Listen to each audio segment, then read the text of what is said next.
Nous sommes dans les attributs de Dieu. Dieu est un Dieu de pardon. De nombreux thérapeutes sont convaincus que la grande majorité des personnes en difficulté qui viennent les consulter souffrent d'un certain degré de culpabilité. Cette culpabilité a très probablement contribué de manière significative à leurs problèmes, qu'ils soient spirituels, émotionnels ou relationnels. La culpabilité a la fâcheuse tendance à envahir nos vies et à perturber nos relations. Elle nous obsède, nous remplit d'anxiété et de peur, nous rend sur la défensive, irritable et critique. Parfois, elle nous pousse à nous punir de diverses manières et peut même nous rendre malades. C'est l'une des émotions les plus destructives qui soit. Toute culpabilité n'est pas vraie. Il est souvent difficile de distinguer les sentiments d'infériorité, d'échec, de honte ou simplement d'une mauvaise image de soi, de la véritable culpabilité. Ils s'enregistrent tous plus ou moins de la même manière dans notre esprit et nous amènent à dire des choses comme je ne fais jamais rien de bien, je rate tout ce que j'entreprends, je ne m'entends avec personne, je ne réussirai jamais à rien, je ne vaux rien.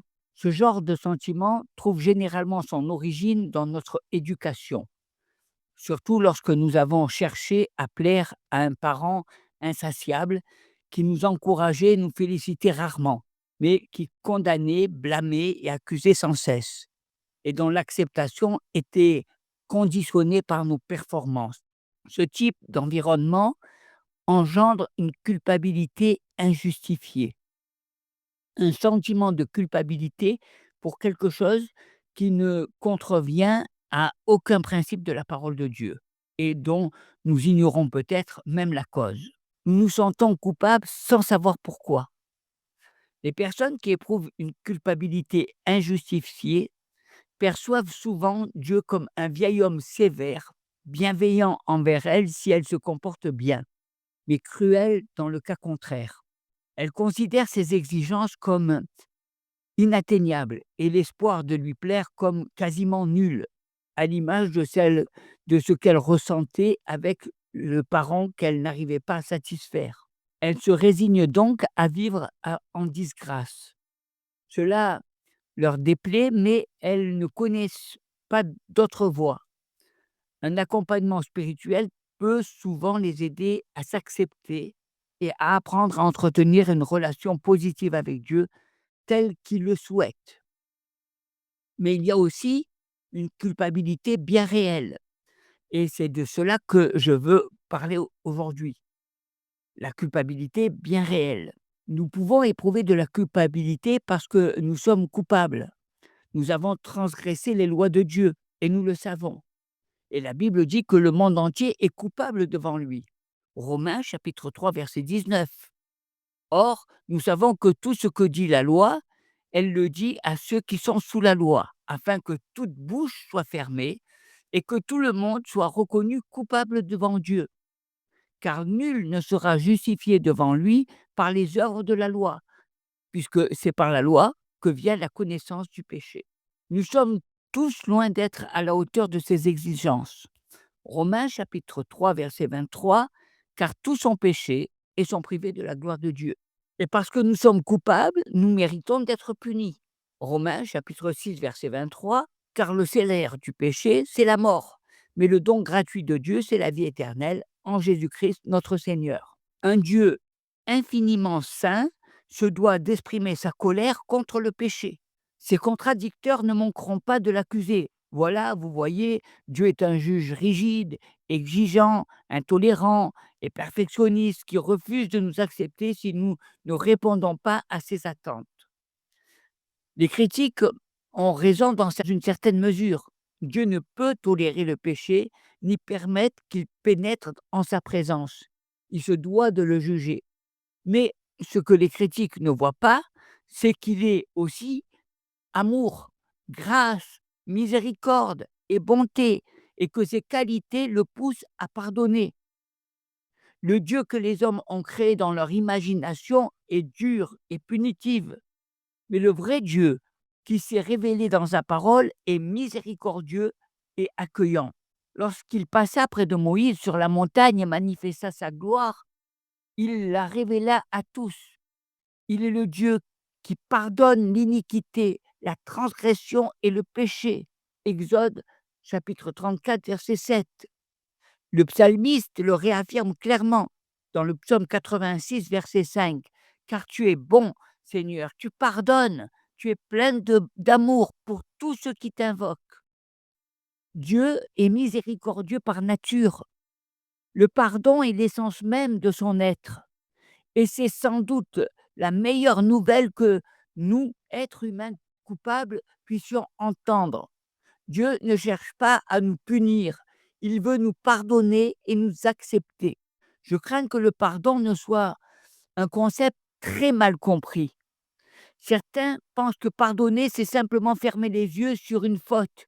Ils disent, en fait, tous tous des choses qu'on ne veut pas sous le coup du stress. Je vais juste faire comme si de rien n'était et agir comme si rien ne s'était passé. Rien n'est plus éloigné du véritable pardon. Le vrai pardon n'est ni passif, ni indifférent, mais résolu et dynamique.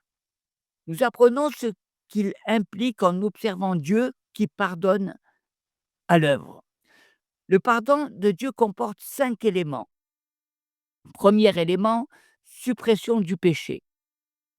On ne trouve nulle part ailleurs une image plus frappante du pardon de Dieu que lors du jour des expiations en Israël, le grand pardon. Jour où Dieu expia les péchés de la nation pour une année supplémentaire. Après avoir offert un sacrifice pour ses propres péchés, le grand prêtre prit 2 boucs, l'un pour être sacrifié en offrande d'expiation, l'autre comme bouc émissaire. Le livre des Lévitiques, chapitre 16, versets 15 à 16.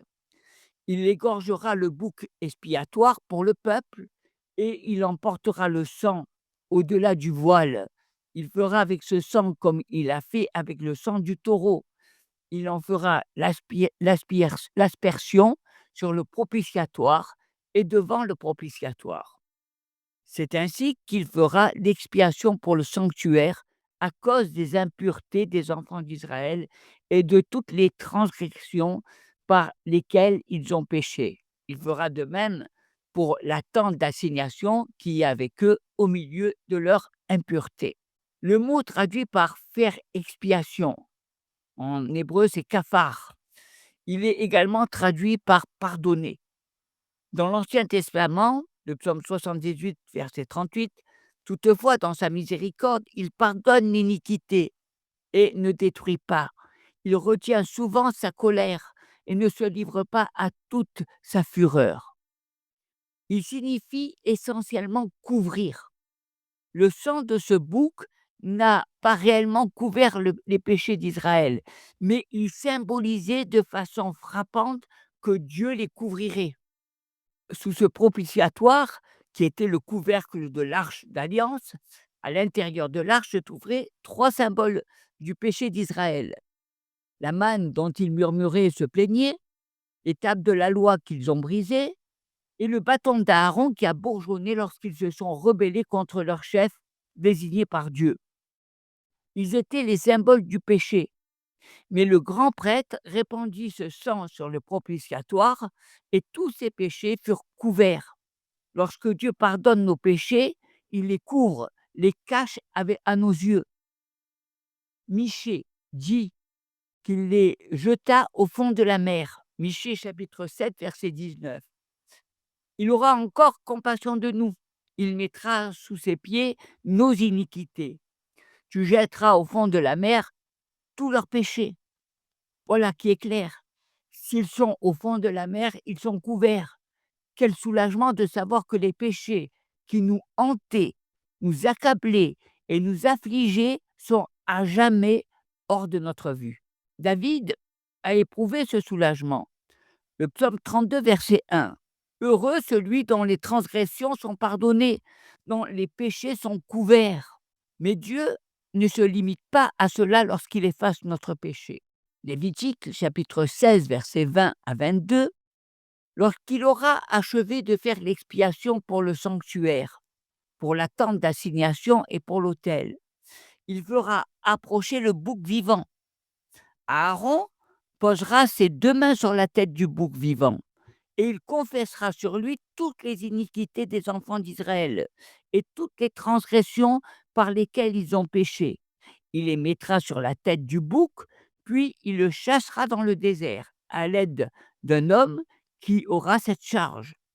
Le bouc emportera sur lui toutes leurs iniquités dans une terre désolée, il sera chassé dans le désert. Vous voyez, quand Aaron posa ses mains sur la tête du bouc, c'était comme s'il retirait les péchés du peuple et les déposait sur un substitut. C'était un acte symbolique. Puis il laissa le bouc s'en aller dans le désert, illustrant ainsi l'éloignement de leurs péchés. Il est intéressant de noter que parmi les 2 principaux mots désignant le pardon dans l'Ancien Testament, l'un signifie littéralement élever, nasa, et l'autre laisser aller, salah. Ces mots n'apparaissent pas dans le Nouveau Testament, mais les concepts qui véhiculent y sont bien présents. Le mot le plus courant pour le pardon dans le Nouveau Testament s'appelle éphi-émi, signifie également laisser aller ou renvoyer. Lorsque Dieu pardonne, il nous libère de nos péchés et il les éloigne de nous. David a dit dans le psaume 103, verset 12, autant l'Orient est éloigné de l'Occident, autant il éloigne de nous nos transgressions. Il est impossible de déterminer où s'arrête l'Est et où commence l'Ouest. Nous savons où s'arrête le Nord et où commence le Sud. Mais David n'a pas utilisé cette analogie. Il en a choisi une qui décrit une distance infiniment au-delà de laquelle quiconque ne pourrait jamais trouver nos péchés et les utiliser contre nous. Alors pourquoi devrions-nous encore nous sentir coupables alors que Dieu a pris la peine d'éloigner nos péchés de nous et de les couvrir entièrement? Le deuxième point, remise de la dette. Quand quelqu'un nous a fait du tort, nous considérons qu'il a une dette envers nous. Il nous doit de réparer son tort ou de nous présenter des excuses. Si nous commettons un crime et que nous sommes appréhendés, jugés et condamnés, nous devons payer notre dette envers la société. Nous comprenons ce principe. Il imprègne notre culture, même si l'on ne comprend pas la Bible. Le péché engendre une dette. Lorsque nous péchons contre le Dieu qui nous a créés et qui nous a donné la vie, nous lui sommes redevables. Aussi, lorsqu'il nous pardonne, il annule cette dette. C'est la question que nous nous posons. Et ceci est magnifiquement illustré par la parabole du serviteur impitoyable racontée par Jésus. Nous avons déjà abordé cette parabole lors de notre étude de la miséricorde, mais revenons-y. Cet homme devait à son roi 10 000 talents, soit l'équivalent d'environ des millions d'euros. Matthieu chapitre 18, versets 23-24. Il était inconcevable qu'un simple serviteur puisse accumuler une dette d'une telle ampleur. Mais Jésus voulait souligner combien nous avons une dette envers Dieu à cause de notre péché. Nous n'y pensons généralement pas, mais Jésus insiste sur l'immensité de cette dette. De plus, il était impossible pour le serviteur de rembourser cette dette avec son maigre salaire de quelques centimes par jour. Et c'est là aussi une partie du message que Jésus voulait faire passer. Nous ne pourrons jamais rembourser la dette que nous avons envers Dieu. L'éternité dans les tourments de l'enfer ne fera qu'effleurer la grandeur de sa sainteté offensée. Cela ne nous plaît guère. Oh, je ne suis pas si mauvais pécheur. Mais qu'il s'agisse d'un petit ou d'un grand péché, le péché reste le péché. Il engendre une dette. Nous devons à Dieu bien plus que nous ne pourrons jamais lui rendre. À l'instar de ce serviteur de la parabole, la plupart d'entre nous pensent pouvoir rembourser à Dieu ce que nous lui devons. Nous disons comme lui, Seigneur, sois patient envers moi et je te rendrai tout ce que je te dois. Nous pensons qu'avec suffisamment du temps, nous pourrons accomplir assez de bonnes œuvres et observer suffisamment de ses commandements pour le dédommager de la dette de notre péché. Quelle absurdité! Dieu sait que c'est impossible. C'est pourquoi dans la parabole, le maître pris de compassion lui remit sa dette et le laissa partir. Matthieu chapitre 18, verset 27. Le seul espoir de ce pauvre serviteur résidait dans l'annulation de sa dette. C'est ce que fit le maître et c'est ce que fait Dieu. C'est le pardon, l'annulation de la dette. Mais comment peut-il faire cela? La sainteté infinie de Dieu a été bafouée et il ne peut l'ignorer. Il ne peut ignorer nos fautes. La justice divine exige que la dette soit payée. Qui la paiera? Dans son amour et sa grâce infinie, il décide de la payer lui-même. Et dans cette histoire, cela a coûté au roi 10 millions d'euros qui lui revenaient de droit. C'est un aspect du pardon que nous oublions souvent. Il a toujours un prix.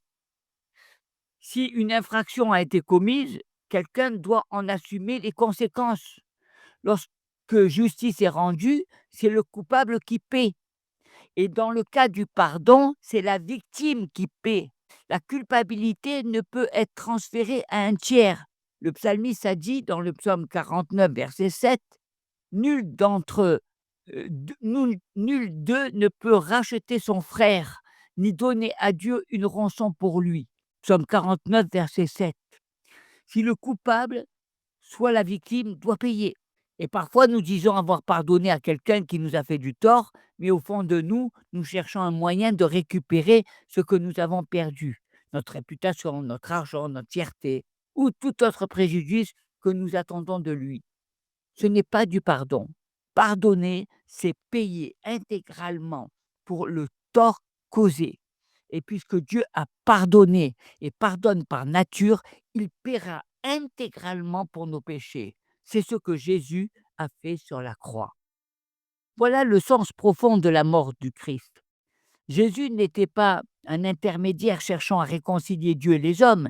Il était la victime de l'offense. Dieu incarné venu sur terre pour expier le péché de l'homme et obtenir son pardon. La deuxième épître aux Corinthiens, chapitre 5, verset 19. Dieu était en Christ, réconciliant le monde avec lui-même, ne tenant pas compte de leurs fautes.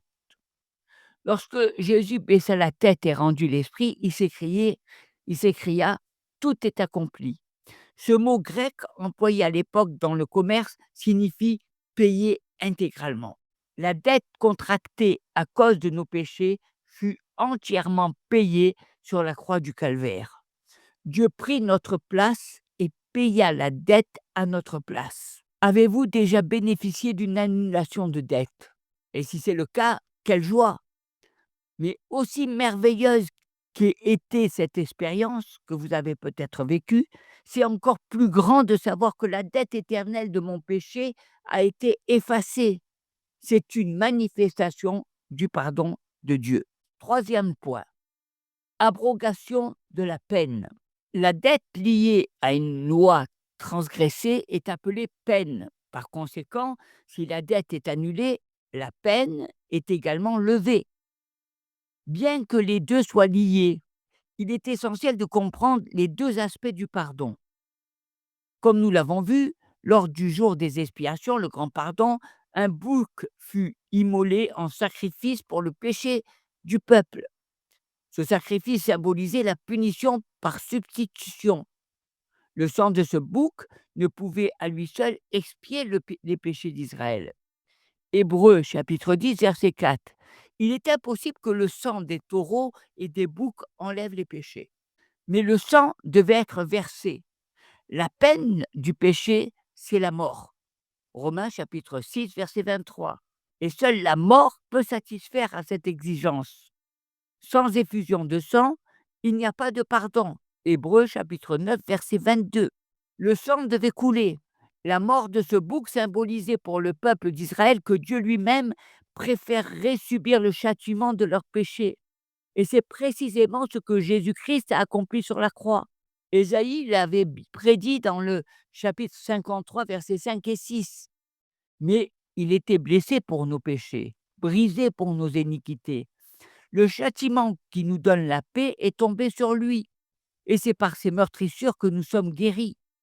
Nous étions tous errants comme des brebis, chacun suivait sa propre voie, et l'Éternel a fait retomber sur lui l'iniquité de nous tous. Et Pierre a décrit comment cela s'est passé. Première épître de Pierre, chapitre 2, verset 24. Lui-même a porté nos péchés dans son corps sur la croix, afin que, morts au péché, nous vivions pour la justice. Et dans la première épître de Pierre au chapitre 3, verset 18, car Christ a souffert une fois pour toutes pour les péchés, lui juste pour des injustes, afin de vous amener à Dieu. Et lorsque Jean-Baptiste a désigné le Christ au début de son ministère public sur terre, il l'a appelé l'agneau de Dieu qui enlève le péché du monde. Jean, chapitre 1er, verset 29. Le terme enlever signifie littéralement relever. Par la mort du Christ, nos péchés sont pardonnés et la peine que nous méritions est effacée. Le fondement de notre pardon est le sang de Jésus-Christ. Et la Bible est on ne peut plus clair à ce sujet. Colossiens, chapitre 1er, verset 14. En lui, nous avons la rédemption, le pardon des péchés. Éphésiens, chapitre 1er, verset 7. En lui, nous avons la rédemption par son sang, la rémission des péchés selon la richesse de sa grâce. Jésus lui-même l'a déclaré dans Matthieu au chapitre 26, verset 28. Ceci est mon sang, le sang de l'alliance, qui est répandu pour beaucoup pour le pardon de nos péchés. Nous n'avons jamais à craindre la séparation éternelle avec Dieu. La peine a été calculée et pleinement acquittée par le Fils de Dieu. Christ est mort pour nos péchés. Première épître aux Corinthiens, chapitre 15, verset 3. Je vous ai enseigné avant tout que je l'avais aussi reçu, que Christ est mort pour nos péchés selon les Écritures. Et Romains, chapitre 8, verset 1. Il n'y a donc maintenant aucune condamnation pour ceux qui sont en Jésus-Christ. Aucune punition, aucune peine, aucun jugement éternel. L'affaire est close et ne sera jamais réexaminée. Aucun appel n'est possible. Les enfants de Dieu sont libérés du châtiment du péché, libérés de toute crainte de punition. Il nous discipline avec amour pour contribuer à notre épanouissement ultime. Ainsi, nous n'avons jamais à craindre sa vengeance. Certains chrétiens pratiquants refusent d'y croire. Ils craignent toujours d'être punis par Dieu. Ils vivent comme un enfant à qui l'on a promis une fessée après l'école. Sa journée est gâchée, il est tendu et irritable, ses résultats scolaires chutent, ses relations avec ses amis sont conflictuelles et il redoute de rentrer à la maison. Une fois rentré, il n'y a aucune communication, aucune liberté de s'épanouir dans sa relation avec ses parents, seulement de l'appréhension et de la tension jusqu'à la fin de cette épreuve. Il peut décider de fuguer et de ne plus jamais rentrer, ce qui ne fait qu'aggraver son problème. Certains fuient Dieu car ils craignent qu'il n'ait pas réellement aboli la peine du péché. Crois-le, chrétien, il n'y a aucune condamnation pour ceux qui sont en Jésus-Christ. La peine a été abolie. Le quatrième point, délivrance de la culpabilité. La peur du châtiment peut nuire à notre bien-être spirituel. Mais le plus grand danger dans notre vie quotidienne réside dans la culpabilité. La culpabilité est un outil dont Dieu se sert pour nous faire prendre conscience de nos besoins. Mais une fois que nous les avons reconnus et que nous lui avons fait confiance pour obtenir son pardon, la culpabilité disparaît. Nous n'avons plus jamais à lutter contre elle. Ésaïe nous l'a enseigné dans le chapitre 1er, verset 18. Venez donc et plaidons ensemble, dit le Seigneur. Si vos péchés sont comme le cramoisi, ils deviendront blancs comme la neige. S'ils sont rouges comme l'écarlate, ils deviendront comme la laine. La culpabilité est perçue comme une tache rouge. Cette image est particulièrement juste lorsque le crime est un meurtre, comme le savait si bien Macbeth, le personnage de Shakespeare, ou comme l'écrivait Nathanaël dans la lettre écarlate. En réalité, c'est une description appropriée de tout péché contre la sainteté de Dieu. C'est une tache, une souillure, une impureté, un défaut, un stigmate, une marque qui souille nos vies et contamine nos relations. Le pardon de Dieu lave cette vilaine tache et la rend blanche comme neige. Il n'y a rien de plus pur que la neige fraîchement tombée. C'est à ce point que nous sommes purs lorsque Dieu nous pardonne. Le sang de Christ nous purifie de tout péché. Première épître de Jean, chapitre 1er, verset 7. Mais si nous marchons dans la lumière, comme il est lui-même dans la lumière, nous sommes mutuellement en communion, et le sang de Jésus, son Fils, nous purifie de tout péché.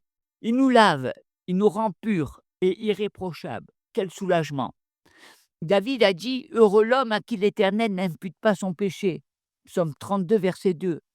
Notre culpabilité lancinante disparaît si elle n'est pas imputée à nous. Nous lisons cela et nous y croyons vraiment. Mais étrangement, lorsque nos pensées s'attardent sur nos péchés, nous avons tendance à l'oublier. Nous nous sentons toujours coupables. Savez-vous pourquoi? Parce que Satan s'efforce de nous faire culpabiliser, de nous accuser et de nous condamner, essayant de nous convaincre que Dieu ne pourra jamais pardonner les atrocités que nous avons commises. Il sait que se complaire dans la culpabilité nous découragera et nous vaincra tellement que nous commencerons à dire des choses comme: «Je ne vaux rien, je ne vaincrai jamais ce péché, je suis trop faible», alors autant en profiter. Et notre utilité aux yeux de Dieu chute drastiquement. Satan sait aussi que si nous ne parvenons pas à nous pardonner, nous serons incapables de pardonner aux autres leurs offenses. Nous serons durs, exigeants, autoritaires, intolérants et punitifs dans nos relations avec nos familles et les autres croyants. Et il peut déclencher de violents combats par l'intermédiaire de personnes comme celle-ci. Il est avantageux pour Satan de nous maintenir sous le joug de la culpabilité. Ne le laissez pas faire. Dieu vous a pardonné. Acceptez son pardon, puis pardonnez-vous. Goûtez à la liberté que procure son pardon. Libérez de la culpabilité. Le 5e point, le rétablissement de la communion. Il est difficile de regarder les gens dans les yeux quand on sait qu'on leur a fait du tort. On se demande s'ils sont au courant ou s'ils le savent et nous en tiennent rigueur. Mais sinon, si l'on a la certitude qu'ils nous ont pardonné, les barrières tombent et l'on peut enfin nouer une relation sincère et profonde avec eux. De même, le péché érige une barrière qui entrave notre communion avec Dieu. Ésaïe a dit à son peuple, dans le chapitre 59, verset 2, «Vos iniquités ont mis une séparation entre vous et votre Dieu». Le péché détruit la communion. Dieu compare ses péchés à un épais nuage qui masque les rayons de soleil. Ésaïe chapitre 44, verset 22. Mais de même qu'un nuage est dissipé par le soleil ou le vent, Dieu dissipe le nuage de nos péchés lorsqu'il nous pardonne. Le Ésaïe chapitre 48, verset 22, «J'ai effacé tes transgressions comme un nuage, tes péchés comme la brume du matin. Reviens à moi, car je t'ai racheté». Le péché effacé, la dette annulée, la peine purgée et la culpabilité disparue, nous sommes libres de nous approcher avec assurance de sa présence, de goûter à sa communion et de mieux le connaître. Lorsque la tâche est effacée, notre communion est rétablie. Dieu nous assure que lorsqu'il pardonne nos péchés, il ne s'en souvient plus. Ésaïe chapitre 43, verset 25. C'est moi qui efface tes transgressions pour l'amour de moi, et je ne me souviendrai plus de tes péchés. Jérémie 31, verset 34. Celui-ci n'enseignera plus au son prochain, ni celui-là son frère, en disant: «Connaissez l'Éternel, car tous me connaîtront, depuis le plus petit jusqu'au plus grand, dit l'Éternel, car je pardonnerai leur iniquité et je ne me souviendrai plus de leurs péchés. Hébreux, chapitre 8, verset 12, parce que je pardonnerai leur iniquité et que je ne me souviendrai plus de leurs péchés. Hébreux, chapitre 10, verset 17, et je ne me souviendrai plus de leurs péchés ni de leur iniquité. Il ne permettra plus jamais qu'il s'interpose entre nous. Alors pourquoi le ferions-nous? Bien que les péchés commis après notre conversion aient assurément un effet néfaste sur notre relation actuelle avec Dieu et doivent lui être confessés, 1 Jean chapitre 1er verset 9, si nous confessons nos péchés, il est fidèle et juste pour nous les pardonner et pour nous purifier de toute iniquité. Aucun péché ne peut compromettre notre communion éternelle avec lui. Nous sommes pardonnés pour toujours. Et Paul affirme que tous nos péchés nous ont été pardonnés, passés, présents et futurs. Colossiens chapitre 2 verset 13. Vous qui étiez morts par vos offenses et par l'incirconcision de votre chair, il vous a rendus à la vie avec lui, en nous faisant grâce pour toutes nos offenses. Et le psaume 103, verset 3, c'est lui qui pardonne toutes tes iniquités, qui guérit toutes tes maladies. Croyez-le et présentez-vous avec joie et confiance devant le trône de la grâce de Dieu. Je dois vous rappeler que si notre Dieu miséricordieux a pourvu à notre pardon éternel, il se réserve néanmoins le droit d'établir les conditions auxquelles nous pouvons en bénéficier. Pierre a révélé ces conditions dans un sermon prononcé chez Corneille, centurion romain. Il parlait de Jésus lorsqu'il a dit dans le livre des Actes au chapitre 10, verset 43, « Tous les prophètes rendent témoignage à son sujet que quiconque croit en lui reçoit par son nom le pardon des péchés. Le pardon est offert à tous, mais il n'est reçu que par ceux qui se détournent de leurs péchés et placent leur confiance en Jésus-Christ, le seul capable de les délivrer de la culpabilité et de la peine du péché. » Croire, c'est avoir confiance, s'appuyer sur lui, se confier en lui, trouver le repos en lui. Faire confiance à Jésus comme votre sauveur, si vous ne l'avez jamais fait auparavant, y a-t-il une raison pour laquelle aujourd'hui, maintenant, vous ne voudriez pas croire en Christ comme celui qui pardonne vos péchés? Pourquoi persister dans le péché alors que Dieu offre le pardon? Ésaïe l'a magnifiquement exprimé dans un verset que j'espère que vous connaissez, que vous mémorisez cette semaine. Ésaïe chapitre 55, verset 7, que le méchant abandonne sa voie et l'homme d'iniquité ses pensées, qu'il retourne à l'Éternel, qui aura pitié de lui, à notre Dieu qui ne se lasse pas de pardonner. Le pardon abondant est un pardon multiplié, un pardon sans limite. Peu importe l'épaisseur du nuage qui obscurcit votre relation avec Dieu ou le poids de votre culpabilité, Dieu affirme que la mort de son Fils a expié ce péché. Son pardon est sans limite.